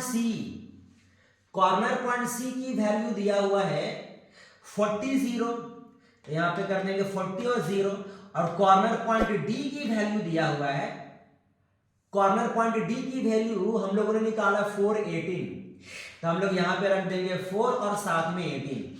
अब जरा ध्यान से देखना, इसमें होगा कॉर्नर पॉइंट, इसमें होगा z का वैल्यू, और z का वैल्यू कौन जो क्वेश्चन में दिया गया है, देखो तो z का वैल्यू कितना है 20x प्लस 10y, तो z का वैल्यू हम लोग यहाँ पे कर देंगे 20x प्लस यहाँ पे कर देंगे 10y, सिंपल एकदम। फिर यहाँ पे कॉर्नर पॉइंट a की वैल्यू हम लोग यहाँ पे रखेंगे 6 12, कॉर्नर पॉइंट b की वैल्यू हम लोग यहाँ पे रखेंगे 15 0, कॉर्नर पॉइंट सी की वैल्यू हम लोग यहाँ पे रखेंगे 40 0, एंड कॉर्नर पॉइंट डी की वैल्यू हम लोग यहाँ पे रखेंगे सीधे 4 और यहाँ पे रहेगा 18। जरा ध्यान से देखना है, इस वाले पॉइंट पे अगर z की वैल्यू निकालेंगे 6 अगर यहाँ पे पुट करेंगे तो 6 2 12 120 आएगा, और यहाँ पे y का वैल्यू अगर 12 रखेंगे 10 से मल्टीप्लाई करेंगे तो 120 आएगा। तो 120 और 120 को ऐड करेंगे तो ये वाला बनेगा 240। अब ध्यान से देखना, इस वाले पे निकालेंगे तो 15 यहाँ पे रखना होगा, 15 टू जा 30 यानी कि 300 वैल्यू आएगा। ये वाला पॉइंट रख करके देख लेना, सिंपलीफाई कर लेना, 300 के बराबर आएगा। ये वाला वैल्यू अगर यहाँ पे रखेंगे तो ये वाला वैल्यू रखेंगे तो आ जाएगा 400, यस। और अगर ये वाला वैल्यू रखेंगे तो x कोऑर्डिनेट 4 रखेंगे तो बनेगा 80 प्लस y कोऑर्डिनेट हम लोग 18 रखेंगे तो ये बनेगा 180। और अगर इन लोग दोनों को ऐड कर देंगे तो बनेगा 160, सॉरी इन लोग दोनों को ऐड कर देंगे तो बनेगा 260 बनेगा, है ना। तो ये हम लोगों का डेटा आ गया। अच्छा, हम लोग को निकालना क्या था? हम लोगों को मिनिमम वैल्यू निकालना था ना। तो इसी डेटा में जो सबसे छोटा वैल्यू होता है ना, उसी को मिनिमम वैल्यू हम लोग कहते हैं। जो सबसे छोटा वैल्यू कितना है बताओ? 240 है। तो इसका मिनिमम वैल्यू भी कितना होगा? 240 ही रहेगा। सिंपल हम लोग यहाँ पे, अच्छा मिनिमम वैल्यू, हाँ minimum value 240, yes minimum value 240 रहेगा। सो हम लोग कहेंगे z is minimum, z is minimum या मिनिमम वैल्यू ऑफ z ज्यादा अच्छा रहेगा, है ना। Minimum value of z is, z का सबसे छोटा वैल्यू रहेगा 240। एट कहां पे 240 रहा? तो एट A6,12 पर। तो इसका सबसे छोटा वैल्यू होगा 240 6,12 पर। तो 6 नंबर वाले क्वेश्चन ऐसे ही बनाना पड़ेगा। एकदम ध्यान से आप लोग देख लो। पहले स्ट्रेट लाइन के बारे में एक्सप्लेन करना होगा थोड़ा सा। एक्सप्लेन करने के बाद इसका ग्राफ बनाना होगा। ग्राफ बनाने के बाद कॉर्नर पॉइंट निकालना होगा, फिर डेटा बनाना होगा। फिर डेटा से ही आपको बताना होगा कि सबसे छोटा वैल्यू कौन है और सबसे बड़ा वैल्यू कौन है। आसान क्वेश्चन है। चलो सीधे हम लोग यहाँ के बाद मूव करेंगे क्वेश्चन नंबर 50 में, है ना। क्वेश्चन नंबर 50 कार्ड की प्रॉब्लम है। अब कार्ड का प्रोबेबिलिटी का क्वेश्चन है। आसान क्वेश्चन है, डिफिकल्ट नहीं है। तो क्वेश्चन नंबर 50 है कि a card from a pack of 52 card is lost from the remaining card of the pack 2 cards are drawn and are found to be both diamond. What is the probability that the lost card being a diamond? Question यहाँ पे ये है कि हमारे पास 52 पत्ता है और 52 पत्ता में से एक पत्ता अचानक खो जाता है। बाकी बचा हुआ 51 पत्ता में से हम लोग 2 पत्ता वहां से निकालते हैं और निकालने के बाद हम लोग उसको देख लेते हैं और देखने के बाद हम लोग पाते हैं कि डायमंड है ना। तो आपसे पूछा गया है कि क्या प्रोबेबिलिटी है कि खोया हुआ पत्ता हमारा डायमंड था। अब जरा बात को समझना, ये बेस थ्योरम की क्वेश्चन है, सॉरी हाँ बेस ही थ्योरम की क्वेश्चन है ये। अब बेस थ्योरम की क्वेश्चन में एकदम एक अच्छा आइडिया बता रहे हैं जहां पे हर क्वेश्चन बना लोगे यहां का। जरा बात को आप लोग सुनना कि एक इवेंट दिया हुआ रहेगा और ये इवेंट जो दिया हुआ रहेगा, जो इवेंट श्योर हो चुका होगा, श्योर हो चुका इवेंट का ढेर सारे सोर्सेस रहेंगे। उन सारे सोर्सेस की ना, उन सारे सोर्सेस में से किसी एक सोर्स की प्रोबेबिलिटी निकालना होता है। मैं अच्छे से बात को समझा रहा हूं कि 51 पत्ता बचा। अब 51 पत्ता में से दो पत्ता ये ड्रॉ किया। अब ड्रॉ करने के बाद पाया कि डायमंड है ना। तो क्या प्रोबेबिलिटी है कि खोया हुआ पत्ता डायमंड है? तो खोया हुआ पत्ता या तो डायमंड रहेगा या तो डायमंड नहीं रहेगा। जरा बात को समझना। यहां पे अगर आपसे पूछेगा, किसी भी इवेंट की प्रोबेबिलिटी आपसे पूछेगा ना, किसी भी श्योर इवेंट दे करके, पहले तो बात यहां पे ये हुआ कि 51 पत्ता में से 2 पत्ता हम लोगों ने ड्रॉ किया तो पाया कि 2 पत्ता डायमंड है। तो जो श्योर इवेंट जिस किसी प्रोबेबिलिटी में हो जाएगा ना, तो ऐसा प्रोबेबिलिटी का मैक्सिमम चांस होता है कि बेस थ्योरम की क्वेश्चन होती है। अब बेस थ्योरम की क्वेश्चन को बनाने के लिए ना, जो आपसे क्वेश्चन पूछा है ना कि किसकी प्रोबेबिलिटी होगी, जैसे कि पूछा ना कि क्या प्रोबेबिलिटी है कि खोया हुआ पत्ता डायमंड है, तो यहाँ पे ना ठहर करके आप सोचना कि अगर खोया हुआ पत्ता डायमंड नहीं होगा तो और क्या क्या होने की चांस है। डायमंड नहीं होगा तो क्या होगा? हार्ट होगा। डायमंड नहीं होगा तो क्या होगा? स्पेड होगा। डायमंड नहीं है तो क्या होगा? क्लब होगा, है ना। 4 तरह के पत्ते होते हैं ना, हार्ट होते हैं, स्पेड होते हैं, डायमंड होते हैं, क्लब होते हैं। तो आपसे पूछा कि क्या प्रोबेबिलिटी है कि खोया हुआ पत्ता डायमंड था। अरे भाई, डायमंड अगर नहीं होता तो क्या होता? या तो हार्ट होता, या तो स्पेड होता, या तो क्लब होता। या हम लोग ऐसे भी सोच सकते हैं कि डायमंड अगर नहीं होता तो या तो डायमंड होता या तो डायमंड नहीं होता, ऐसे भी करके। और डायमंड नहीं होता में फिर तीनों आ गए, हार्ट, स्पेड, क्लब भी आ गए। है कि नहीं? तो खोया हुआ पत्ता जो था वो डायमंड होने की प्रोबेबिलिटी पूछा, हम वहीं पे एक और क्वेश्चन पूछ लेंगे कि डायमंड नहीं होता तो क्या होता, डायमंड नहीं होता तो वो तीनों होता, हार्ट स्पीड क्लब होता। तो यहाँ पे सिंपल है, दो तरह का इवेंट भी हम लोग यहाँ पे मान सकते हैं, चार तरह का भी मान सकते हैं, लेकिन चार तरह का मानेंगे तो कैलकुलेशन हम लोगों का लेंदी होगा, दो ही तरह के मान करके क्वेश्चन को बनाएंगे कि खोया हुआ पत्ता या तो डायमंड रहेगा या तो नहीं रहेगा। खोया हुआ पत्ता डायमंड रहेगा उसको हम लोग E1 कहेंगे, डायमंड नहीं रहेगा उसको हम लोग E2 कहेंगे, और E1 की प्रोबेबिलिटी निकालेंगे बेस थ्योरम के हिसाब से। चलो यहाँ पे ध्यान से देखना, एकदम यहाँ पे ये करना है आपको। सबसे पहले लॉस्ट कार्ड इज,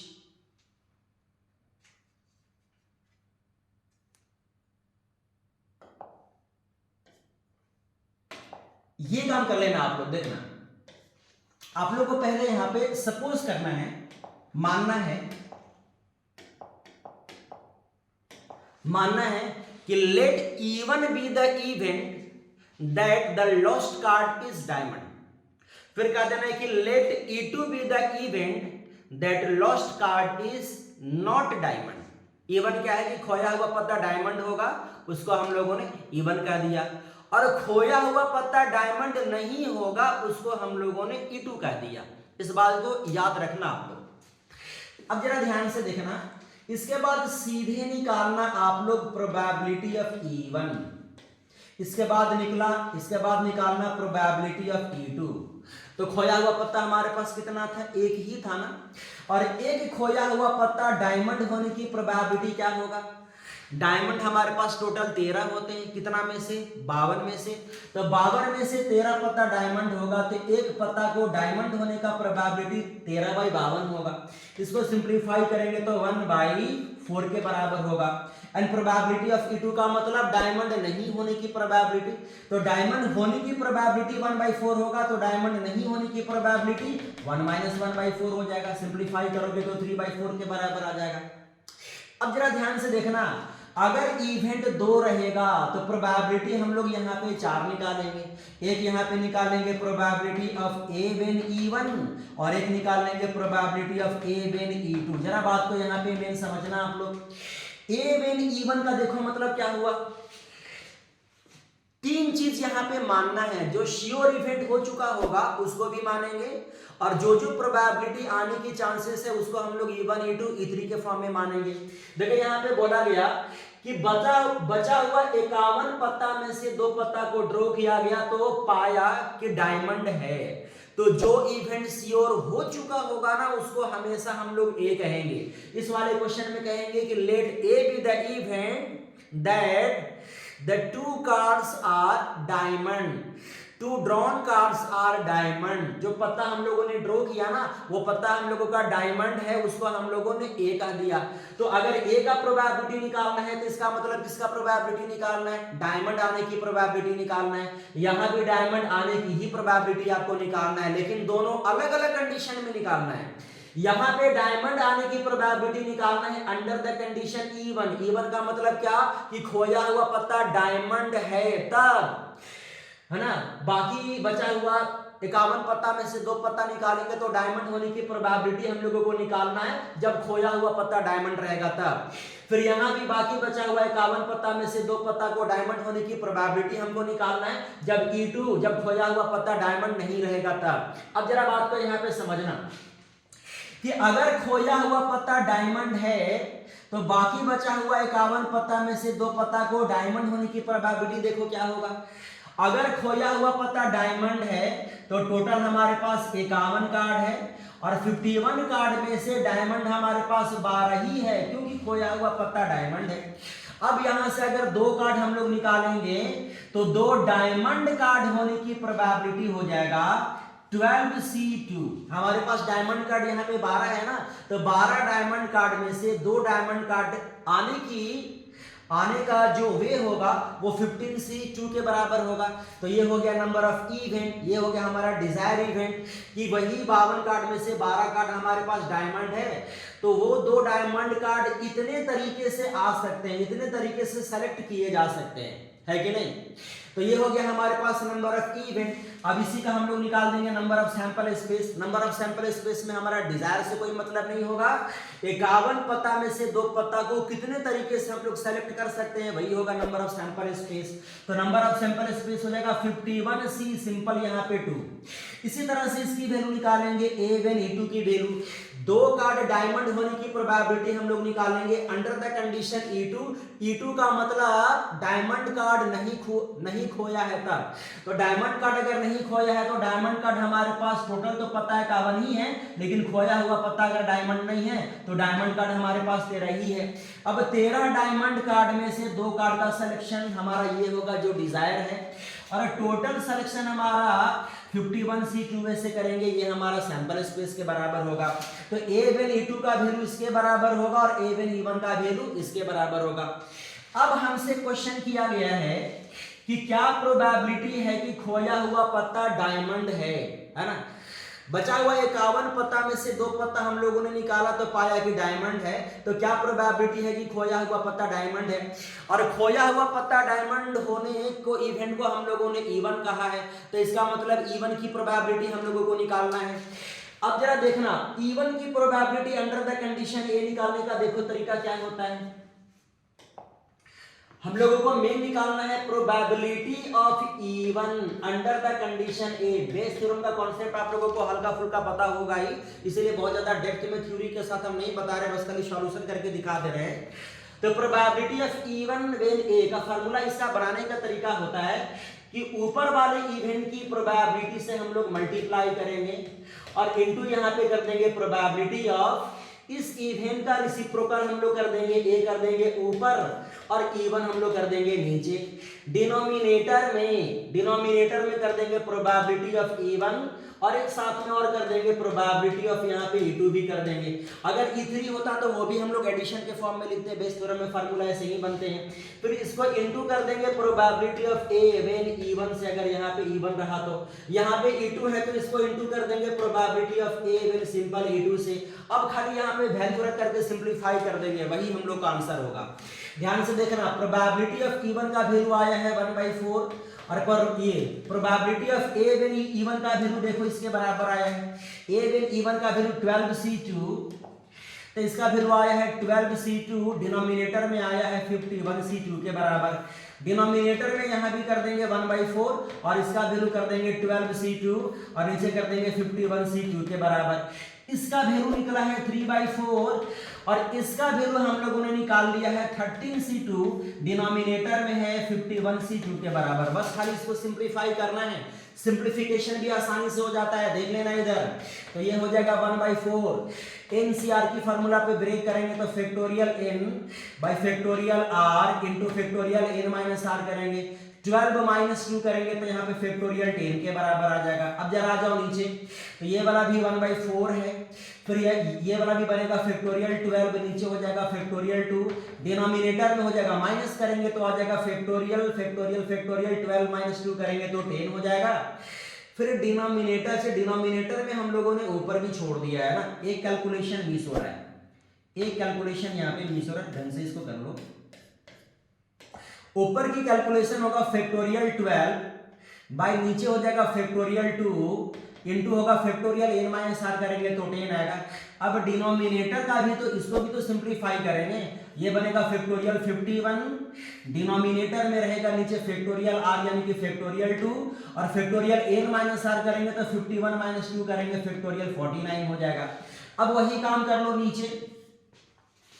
नीचे फिर वही काम करेंगे, डिनोमिनेटर में आ जाएगा फैक्टोरियल 51, फिर नीचे आ जाएगा फैक्टोरियल 2 इंटू फैक्टोरियल, फिर ये वाला सीधे यहाँ भी 49 आएगा। फिर यहाँ पे प्लस करेंगे, फिर ये वाला देंगे 3/4, फिर न्यूमरेटर में भी वही काम करेंगे फैक्टोरियल n बाय नीचे करेंगे factorial r into factorial n minus r करेंगे तो ये वाला बनेगा 11। डिनोमिनेटर में भी वही काम करेंगे फैक्टोरियल n बाय नीचे करेंगे फैक्टोरियल r यानी कि factorial 2 into factorial n minus r करेंगे 51 - 2 करेंगे तो यहाँ भी 49 ही आ जाएगा, है ना। एकदम सिंपल होता है, आराम से कर सकते हो काम ये सब। अब चलो डिनोमिनेटर में काम हो गया, ऊपर भी काम हो गया, सिंपलीफाई जरा 1-2 लाइन और करके देख लेते हैं हम लोग। तो ये सिंपल बनेगा 1/4 फैक्टोरियल 12 को कर देंगे 12 इंटू 11 इंटू फैक्टोरियल 10। डिनोमिनेटर में रहेगा फैक्टोरियल 2, फैक्टोरियल 2 से फैक्टोरियल 2 को यहाँ पे कैंसिल कर देंगे। डिनोमिनेटर में ओनली रहेगा फैक्टोरियल 10। अब जरा आ जाओ नीचे, तो नीचे है यहाँ पे फैक्टोरियल 51 को करेंगे 51 इंटू करेंगे 50 और इंटू करेंगे फैक्टोरियल 49। डिनोमिनेटर में रहेगा खाली फैक्टोरियल 49। अब जरा आ जाओ एकदम से नीचे, फिर डिनोमिनेटर में यहाँ पे रहेगा फैक्टोरियल 2 से फैक्टोरियल 2 कैंसिल, पहले तो 1/4 रहेगा, ऊपर में सेम टू सेम हो जाएगा 12 इंटू 11 और इंटू हो जाएगा फैक्टोरियल 10। डिनोमिनेटर हो जाएगा फैक्टोरियल, डिनोमिनेटर में भी आएगा फैक्टोरियल, साथ में यहाँ पे 10। एकदम से नीचे यहाँ भी वही काम हो जाएगा, 51 इंटू यहाँ पे कर देंगे 50 इंटू रहेगा फैक्टोरियल 49। डिनोमिनेटर में यहाँ भी रहेगा फैक्टोरियल 49। या फिर हम लोगों ने इतना काम किया है तो कैंसिल भी तो कर ही सकते हैं ना, चलो सही है। इंटू हो जाएगा फैक्टोरियल 59 और डिनोमिनेटर में भी हम लोग वही कर लेंगे, फैक्टोरियल 49 कर देंगे। फिर यहाँ पे प्लस ये वाला यहाँ पे रहेगा 3/4। फैक्टोरियल 2 से फैक्टोरियल 2 यहाँ भी कैंसिल करेंगे, फैक्टोरियल 13 को करेंगे 13 इंटू 12 इंटू फैक्टोरियल 11 हो जाएगा। नीचे भी बचा हुआ रहेगा फैक्टोरियल 11। अब जरा जब नीचे एकदम से फैक्टोरियल 51 को करेंगे 51 इंटू 50 इंटू फैक्टोरियल 49। डिनोमिनेटर में रहेगा फैक्टोरियल 49। अब यहाँ के बाद में कैलकुलेशन एकदम से आसान हो जाएगा। अब जरा देखना है इधर, फैक्टोरियल 10 से फैक्टोरियल 10 कैंसिल, 49 से 49 कैंसिल, 10 से 10 कैंसिल, 49 से 49 कैंसिल, 10 11 से 11, 49 से 49 कैंसिल हो जाएगा। और अब जरा एक काम और करना साथ में, फिर ये काम करने के बाद ऊपर तो हम लोगों का 1/4 इंटू 12 इंटू 11 बाय नीचे हो गया है 51 इंटू साथ में 50। अब जरा एकदम से आ जाओ नीचे, 11 है नीचे, यहाँ पे 1/4 है, फिर इंटू 12 इंटू 11 बाय नीचे यहाँ भी 51 इंटू यहाँ भी 50 है, प्लस यहाँ भी 3/4 है, फिर यहाँ भी 13 इंटू 12 है। डिनोमिनेटर में यहाँ भी 51 इंटू यहाँ पे 50 है। एकदम ढंग से देखना, कैलकुलेशन में मल्टीप्लाई यहाँ पे करना मत, अगर मल्टीप्लाई करोगे ना तो और कैलकुलेशन आप लोगों का लेंथी हो जाएगा। बिना मल्टीप्लाई किए देखना कैलकुलेशन यहाँ पे आसान हो जाएगा। यहाँ पे देखो तो 1/4 और इन लोग दोनों से हम लोग 1/4 तो कॉमन ले ही सकते हैं, 1/4 कॉमन लेकर के इस 1/4 को हम लोग कैंसिल कर सकते हैं। तो ऊपर हो गया 12 इंटू 11। डिनोमिनेटर में यहाँ पे देखो दो सेम नंबर है तो यहाँ पे हम लोग एलसीएम ले लेंगे। अगर अच्छे एक काम तो और कर सकते हैं ना, फैक्टोरियल 12 तो यहाँ पे 12 और यहाँ भी 12, तो 12 यहाँ से कॉमन ले करके ये वाला 12 को भी हम लोग यहाँ पे कैंसिल कर सकते हैं। तो ऊपर सिर्फ बचेगा 11, बस ऊपर बचेगा 11 और नीचे बचेगा 11 और यहाँ पे नीचे से देखो डिनोमिनेटर से हम लोग 51 इंटू 50 हम लोग यहाँ पे एलसीएम ले लेंगे, तो यहाँ पे बचेगा 11 और यहाँ पे मल्टीप्लाई होकर के बचेगा, 3 को 3 से मल्टीप्लाई करेंगे तो ये बचेगा 39 और ऊपर भी एक चीज मिसिंग है, ऊपर यहाँ पे बचेगा 11 और डिनोमिनेटर में यहाँ भी रहेगा 51 इंटू साथ में यहाँ पे रहेगा 50। अब जरा ध्यान से देखना, ये वाला भी टर्म यहाँ पे कैंसिल आउट हो जाएगा, ऊपर बचेगा 11 और इन लोग दोनों को ऐड कर देंगे तो ये वाला बचेगा 50 यानी कि 11/50 होगा। तो ये वाली जो कैलकुलेशन है ना आप लोग खुद से भी कर सकते हो जैसा आप लोगों को समझ में आता है, लेकिन हाँ ये काम आप लोग जरूर करना है कि यहाँ पे कहीं गलती से मल्टीप्लाई आप लोग यहाँ पे कर करके एलसीएम अगर लेकर के सॉल्व करोगे ना तो कैलकुलेशन बहुत लेंदी हो जाएगा फिर आप लोगों का। ये काम आप लोगों को जरा से नहीं करना है और मेन काम तो आप लोगों का ये है, इधर की अगर पार्ट अगर आप लोगों ने कर लिया ना बेस थ्योरम का, ये वाला पार्ट अगर आप लोगों ने कर लिया ना तो क्वेश्चन आप लोगों से आराम से बन जाना है फिर, है ना। तो इस क्वेश्चन को स्पेशली अगर देख लेना, अगर आप लोगों को मान लो कि समझ में नहीं भी आएगा ना तो एक बार फिर से वीडियो को अपलोड कर देंगे यहाँ पे, हाँ लेकिन एक बार इसको समझने की कोशिश करना। बेस थ्योरम होता है जिसका फार्मूला यहाँ पे फिक्स होता है, याद होगा तो आप लोगों को, थोड़ा बहुत भी याद होगा तो आई थिंक आप लोगों को समझ में आ ही गया होगा। तो ये था क्वेश्चन नंबर हम लोगों का 51। एक लास्ट क्वेश्चन और बनाना है हम लोग का, क्वेश्चन नंबर सीधे हम लोग एंट्री मारेंगे क्वेश्चन नंबर 52 में, 5 नंबर का ये लास्ट क्वेश्चन होगा। अब जरा ध्यान से देखना बच्चों, by using the property of π/2 definite integral evaluate the integrals this, इस इंटीग्रल को ना इवैल्यूएट करना है, सॉल्व करना है। सबसे पहले हम लोग इसको आई मान लेंगे, 0 से यहाँ पे पाई बाई 2 हो जाएगा, यहाँ पे रहेगा 2 log sin x माइनस रहेगा log sin 2x। ये 5 नंबर का सबसे आसान सा क्वेश्चन है। अब ध्यान से देखना, तो ये हो जाएगा 0 से लेकर पाई बाई 2, 0 से लेकर के पाई बाई 2। ये वाला चीज को हम लोग, ये नंबर को हम लोग पावर में लाएंगे। पावर को log x का पावर इन जब यहाँ पे रहता है तो पावर को बगल में लाते हैं ना, तो बगल से हम लोग पावर में भी ले जा सकते हैं। तो ये बनेगा log, इसको पावर में लाएंगे तो बनेगा sin स्क्वायर x माइनस हो जाएगा log sin 2x, यहाँ पे रहेगा साथ में dx। एकदम ढंग से देखते जाना। फिर ये बनेगा सीधे इंटीग्रेशन ऑफ 0 से पाई बाई 2, इसको log c minus log d के फार्मूला पे ब्रेक करेंगे तो log c बाई d हो जाएगा। c का मतलब sin स्क्वायर x और d का मतलब हो जाएगा sin 2x और यहाँ पे सिंपल रहेगा dx। इसको एक लाइन और हम लोग यहाँ ही सिंप्लीफाई कर सकते हैं।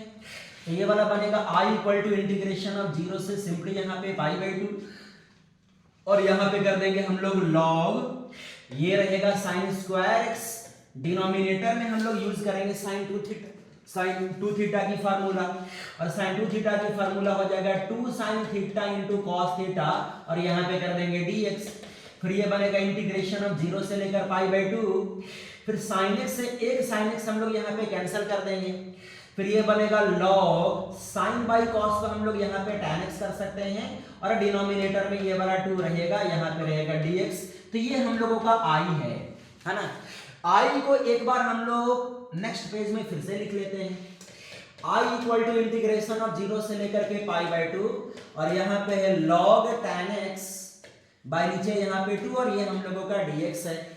इसको हम लोग कहेंगे इक्वेशन नंबर 1 और इसमें अब यूज करेंगे हम लोग 0 से पाई बाई 2 वाली प्रॉपर्टी। हम लोग यूज करते हैं ना 0 से a वाली प्रॉपर्टी में x को रिप्लेस करेंगे अपर लिमिट माइनस x से। 0 से a वाली प्रॉपर्टी में ना x को रिप्लेस किया जाता है अपर लिमिट माइनस x से, तो वैल्यू में कोई फर्क नहीं पड़ता है, बस वही काम करेंगे हम लोग यहाँ पे। तो ये बनेगा log tan x को रिप्लेस करेंगे अपर लिमिट माइनस x से, बाई यहाँ पे 2 रहेगा, साथ में यहाँ पे dx रहेगा। तो ये बनेगा सीधे 0 से पाई बाई 2, साथ में यहाँ पे आ जाएगा log और tan 90 minus theta equal to यहाँ पे बनेगा cot थीटा यानी कि cot x बाई नीचे यहाँ पे 2 रहेगा, साथ में यहाँ पे dx रहेगा और इसको हम लोग कह देंगे इक्वेशन नंबर 2 और दोनों ही इक्वेशन को फिर हम लोग यहाँ पे ऐड करेंगे।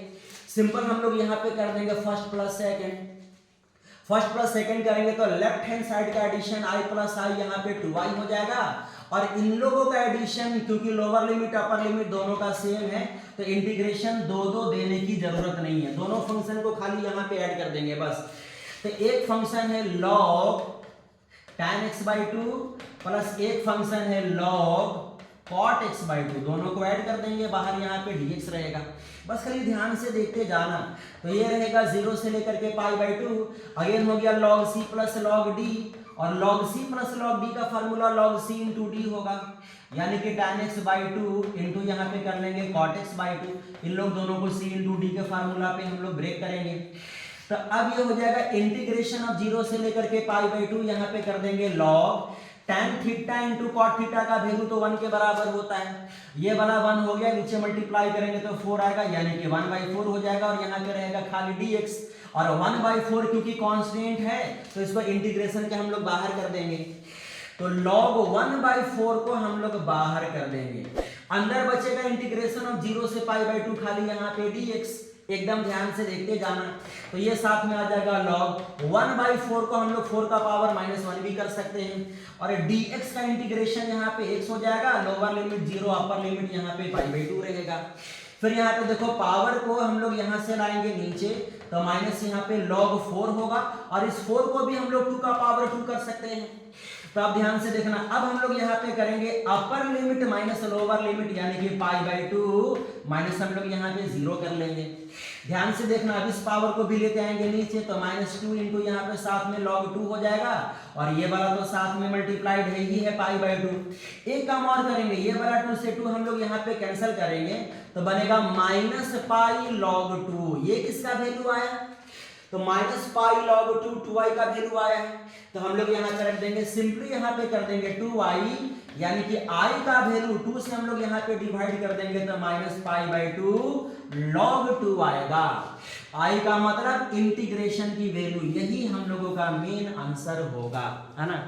तो ये रहा आप लोगों का बच्चों सेट का सारा सॉल्यूशन। कहीं पे आप लोगों को दिक्कत हुआ होगा, प्रॉब्लम हुआ होगा तो कमेंट करके आप लोग बता सकते हो। अलग से मैं बार बार आप लोगों से कह रहा हूं कि अलग से क्वेश्चन बना करके आप लोगों को भेजूंगा। हाँ, यहां से खत्म करने के बाद हम लोग इंपॉर्टेंट क्वेश्चन का भी लिस्ट बना करके हम लोग यहाँ पे लाएंगे और शॉर्टकट फॉर्म में ऑब्जेक्टिव क्वेश्चन और पूरा एक्सप्लेन करके हम लोग सब्जेक्टिव क्वेश्चन यहाँ पे बनाएंगे। हाँ, लेकिन ये पेपर हमको आज ही मिला तो मैं सोचा कि जल्दी सॉल्यूशन करके पहले आप लोगों को समझा देता हूँ। फॉर्मेट में अगर दिक्कत लगेगा तो आप लोग एक बार कमेंट करना। फॉर्मेट आप लोगों को जरूर अच्छे से हम ये लेकर के आएंगे किस क्वेश्चन का कैसा चाहिए। और हाँ, दूसरी बात ये कि एकदम आप लोग 1 महीना तक कॉन्टिन्यूअसली घर में पढ़ाई करते रहो। जो भी यहाँ से ये वीडियोस वगैरह जाएगा वो सबको अगर अच्छे से अगर आप लोगों ने फॉलो कर लिया तो लगभग हर तरह की क्वेश्चन हम लोग यहाँ पे लेकर के आने वाले हैं। फिजिक्स में भी, केमिस्ट्री में भी, मैथ्स में भी, है ना, सीएमएस की भी क्वेश्चन हम लोग यहाँ पे लाएंगे।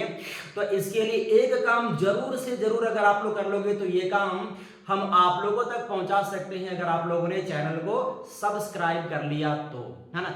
तो चैनल को सब्सक्राइब अगर कर लोगे तो सारे वीडियोस का नोटिफिकेशन आप लोगों को झारखंड बोर्ड के पैटर्न पे मिलते जाएगा। 1 महीना कंटिन्यूअसली हम लोग यहाँ पे मेहनत करने वाले हैं और अच्छे क्वेश्चन आप लोगों को बना करके लाने वाले हैं। Thank you.